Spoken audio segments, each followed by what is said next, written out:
You can't live in Bed-Stuy, Clinton Hill without knowing the name Rustik Tavern. Rustic's been open about 12 years. It's like the Cheers of the neighborhood. Everybody that goes there, the staff, the customers, everybody knows your name. It's a crossroads for our community. The owner, Frantz Metellus, is a great guy. He's somebody who taught me a lot about the restaurant and nightlife industry. But he's just a warm spirit, somebody who is a community stalwart, somebody who is like an anchor here. Um, Rustic is seeing hard times because of this shelter in place, and I wanted to have a conversation with my friend Franz about that and about how to move forward. Here's his story. I don't know. I think we're kind of isolated and we're by ourselves, especially the city, more the city than anywhere else. I know New York State is getting hit, but the city's really getting ravaged. Yeah. And I think it's just going to get worse. And it's like, okay, how do we maneuver through this? How is this going to work when it's all said and done? Right. What is the new normal? Right. That's the thing I've been preaching. What's the new normal? Because we're not going to go back to what was before this. Not at all. Sooner we understand that, the easier it will be for us to adapt with whatever comes next. You know, that's the one thing. I think we can adapt. I think we're easily adaptable. You could see in the streets right now, people are really starting to get it, right? Right. That social distancing a week ago wasn't what it is now. Not to say that, there still aren't mistakes. Right. People still are not heeding by it, but you definitely could see a little bit more concerted effort. So I think us being able to adapt is going to be okay. But what the hell are we going to adapt to? Right. That's the thing. What comes next? Right. I don't know. But I feel like if we're disciplined and if we stay true to ourselves and if we keep our mind and body sharp, then whatever comes next, at least we'll be prepared. Not to say that I know, because God knows I don't know. Yeah. But I do know what I can do to be ready for the unknown. Yep. So this is so real quick, and then we'll get started because we have 30 minutes. What this is I'm a columnist for Our Time Press. Yeah. Facebook has given us some money to discuss COVID from a small business standpoint. Gotcha. Go out and to reach out to small businesses and have conversations about how this virus is affecting the business landscape of small businesses in Brooklyn. Yeah. So I'm recording these conversations and we send them up the ladder to Our Time Press, to Facebook. Hopefully they get national attention. Gotcha. But even if we just get local attention, that's great, because that's where the businesses rest. So this is a conversation about your business, how your business model has changed, the negatives, the positives. What do you see? What do you see down the line? How you've adjusted in terms of takeout, if you do delivery, that sort of thing. So we're gonna get started. I have to actually, I got to intro us in, and then we'll have the conversation. You have anything you want to talk about? No, I'll flow with you. Okay. All right. So we're gonna get started. Yeah. All right. Good morning, good afternoon, good evening, whatever time you are watching this. I want to welcome you to the Thinker's Notebook at Our Time Press. I am Marlon Rice. I'm the lead columnist for Our Time Press, and I'm sitting here with a man who, and I don't have many, but this man has been one of my mentors. A lot of you guys may know me from the restaurant scene. Well, I got my bones in the restaurant and nightlife scene by working with this gentleman right here. Frantz Metellus is the owner of Rustik Tavern, which has been a mainstay in our community for like 12 years, right? 12, yeah. 12 years.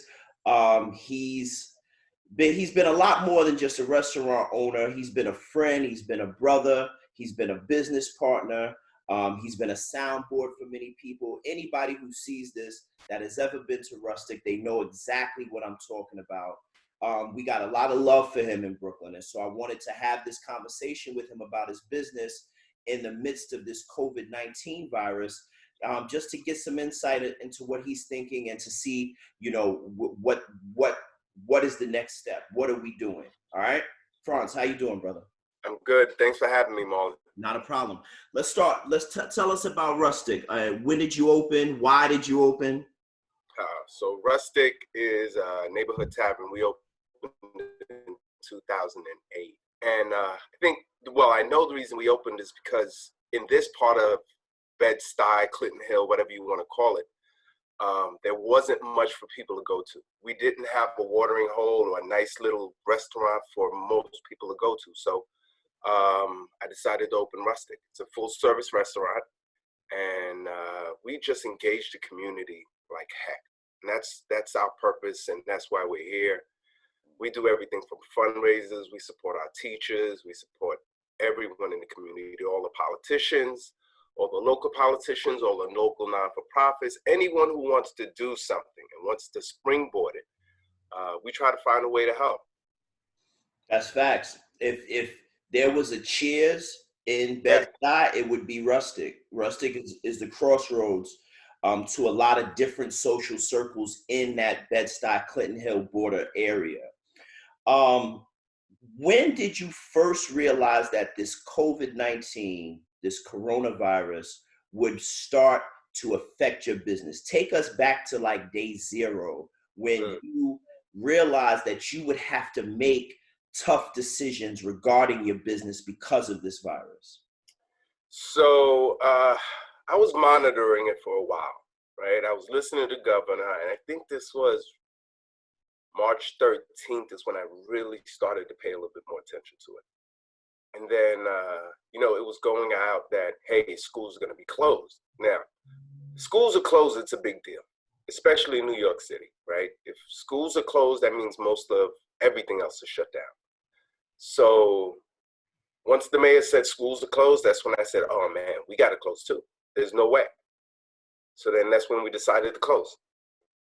Okay.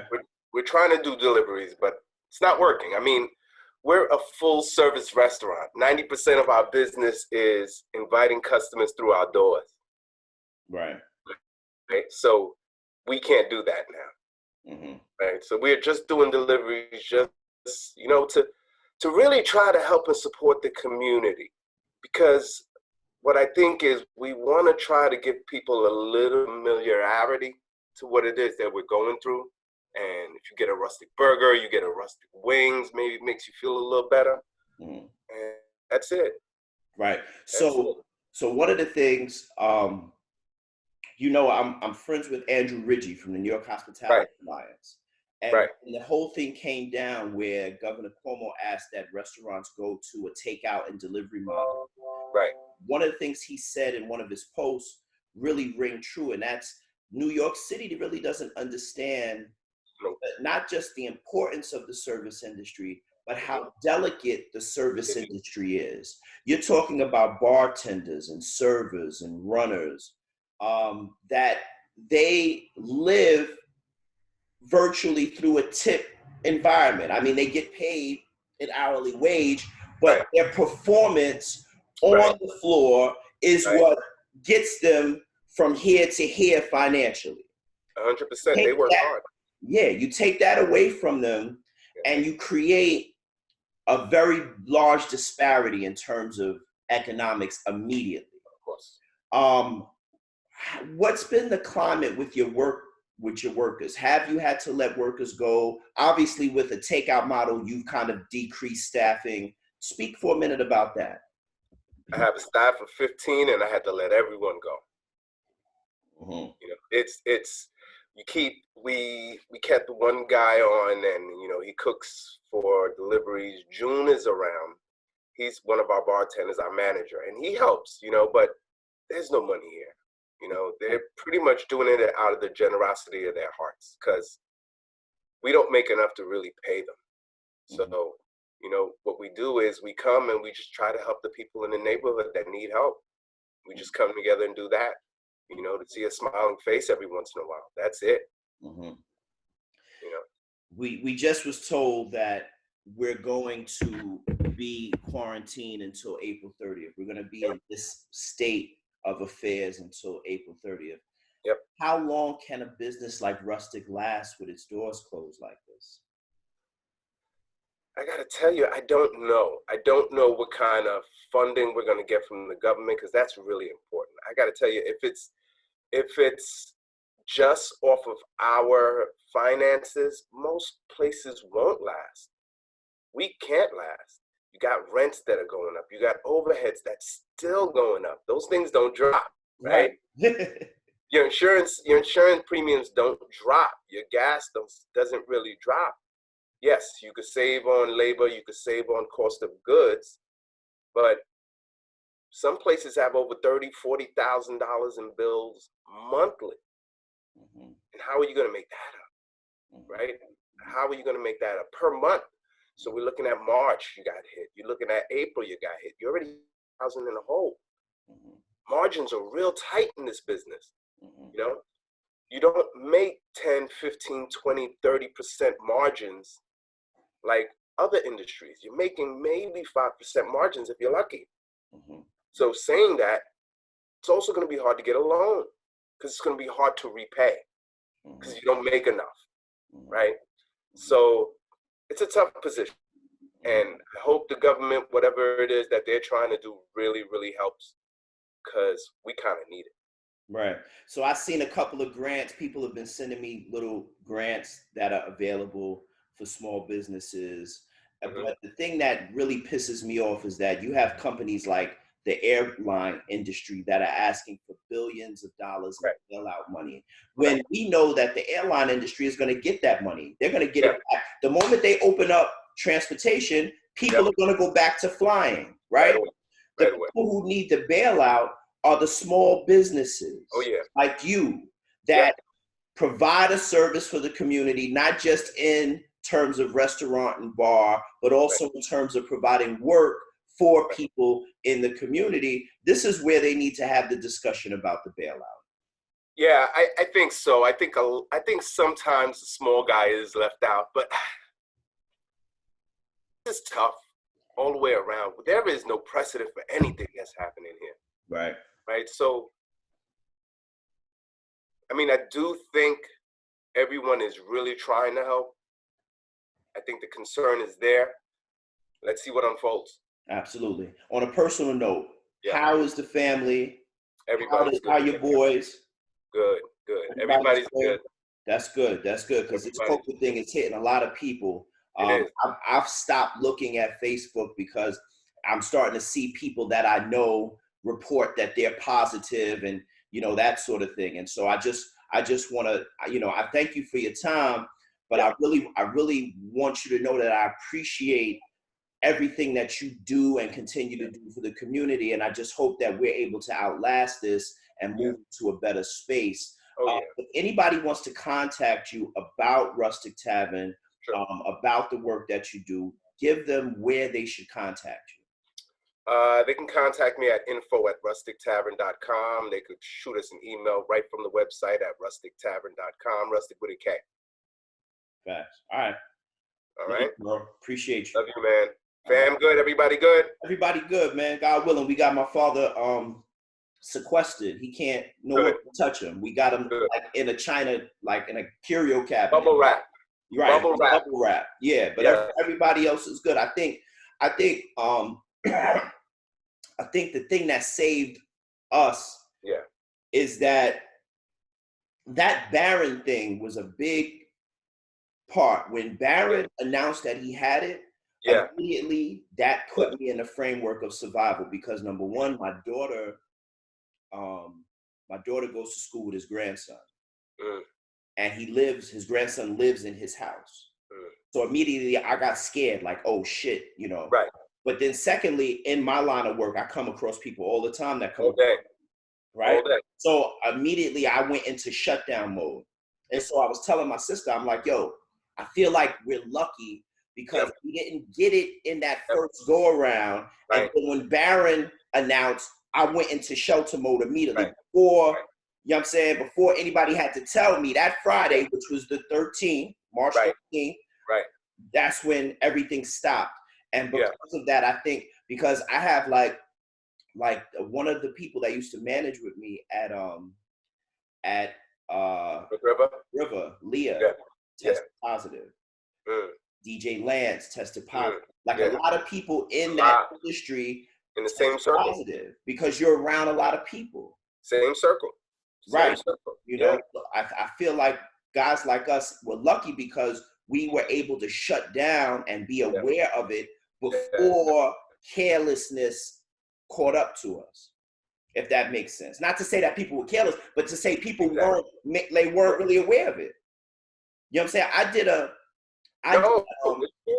What happened? I said it's true. It's true. Yeah. People weren't aware. We're unaware. I did a podcast on February 10th. My guest was Timbisa Mshaka. She's a creative. She lives in Bed-Stuy. Yeah. She came to the podcast with her mask on. Now, this was February 10th. This was before, you know what I'm saying? And she was like, nah, kid, because it's coming. And like, you know, and so that was the sense of awareness that she had then that a lot of people didn't have. And that's what I'm talking about. Right. We were still, even me, I laughed at her about the mask. I was like, you got a mask on? Like, but that's the sense of awareness that you had to have at that point to kind of keep yourself, you know, safe. So I feel like we were lucky. We were lucky because we were safe until we were aware, and now we're aware, and I'm not playing. Yeah, no games. You know what I'm saying? Too many people are dying. Too many people in our age group, and that's kind of scary. Yes. You know, that's kind of scary. So yeah, reality is setting in, and everybody should take it easy. Absolutely, absolutely. But again, brother, I appreciate you. Appreciate you more. We'll talk soon, all right? Yes, sir. All right, peace. Later.